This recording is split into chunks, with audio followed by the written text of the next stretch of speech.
preparation was amazing. So I'm excited to continue reading on through Singing in Every Season. This is devotional I wrote. It's From Stillness to Soaring, a devotional journey for every season of the soul.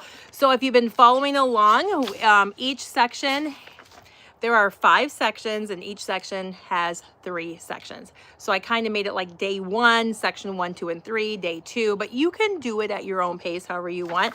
So we are in the 3rd section of the first section, if that makes sense. So the first section is called The Nest, Safety and Stillness. Remember, each devotional is just like a page long.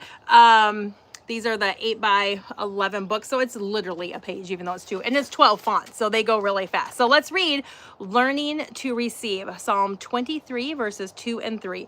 He makes me to lie down in green pastures. He leads me beside the still waters. He restores my soul. In James 1:17, every good gift and every perfect gift is from above. Before we do anything for God, we have to learn to sit with Him. The nest is not a place of output. It's a place of overflow. It's where we learn to receive what only God can give: identity, healing, strength, and love that doesn't have to be earned. Isn't that wonderful? We don't have to earn those things. God freely gives them to us. But receiving doesn't come naturally to many of us. We feel the need to prove, perform, or produce something to feel worthy. But in the nest, we're invited to simply be excuse me, to simply be open our heart. I lost my place. But in the nest, we're invited to simply be, to open our hearts, our hands, and to receive what's already being offered. Receiving from God isn't weakness, it's worship. It's surrendering the belief that we have to do it all on our own, that we have to be social media perfect. It's believing that His goodness is not based on our effort, but on His perfect nature. Let the nest reteach you how to rest, but also how to receive His grace, His timing, His daily bread, His gentle correction, His unshakable love. This is where trust grows quietly, not by striving, but by surrendering. Because what you receive in the stillness becomes the strength you'll carry in the stretch. Too often we try to skip the stillness because we're in a hurry to feel useful or want to get to the next step, the next part of the journey. But usefulness doesn't define your worth. Being loved does. And you were loved before you ever lifted a finger. The nest reminds you that God's favor doesn't start when you start flying. It's present while you're still wrapped in His care.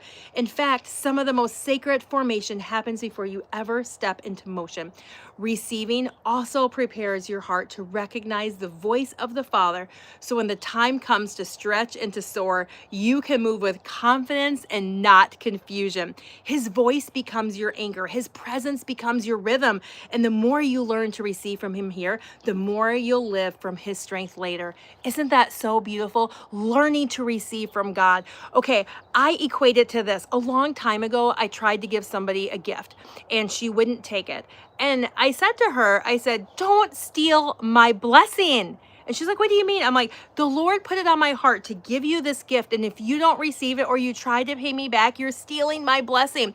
Okay, why is it so hard for some of us to receive? We all love giving, right? But we have such a hard time receiving. So next time you're in that situation where you feel that it's hard to receive, remember, if you don't receive that gift, you are stealing someone else's blessing. Okay, there's a couple reflection questions. Let's just go over this. And if you are loving this devotional, it's $25 on Amazon. That is it. And there's a song playlist that I created that's all original music that goes with this to lift your soul. And you don't have to have the book to listen to the playlist. And you don't even have to have the book. Just join me every day live. But if you like writing, you can get the book. Okay. What is God offering me in this season that I've struggled to receive? Okay, think about that. What is God offering you right now? Because He is extending His hand of blessing to you specifically right now. And what is it that you are struggling to receive from Him? Is it worth knowing that you are worthy, that you are worth more than what the world says? Is it dignity? Is it clarity? Is it forgiveness? I don't know, but He is offering you something, and I'm hoping that you're not struggling to receive it. Okay, question 2. Am I trying to earn something that God has already freely given me? God has already given us salvation freely, cost him his life, but he gave it. So we don't have to earn it anymore. We just have to accept it.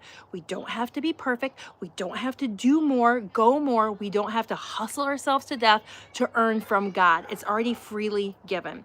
So is there something you're trying to earn from him that he's already given you? Okay, question 3. What would it look like to stop striving and start receiving? Oh, it would be so peaceful, wouldn't it? If our life was more about receiving from the Lord than striving for the Lord. And I'm not talking about just receiving gifts and blessings. How about just sitting in his presence?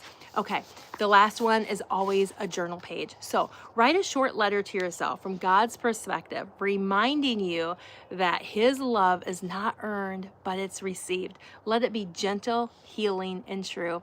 I hope that today's reading from Singing in Every Season has encouraged you and inspired you to draw closer to God, to rest in his presence, and to give up, to surrender.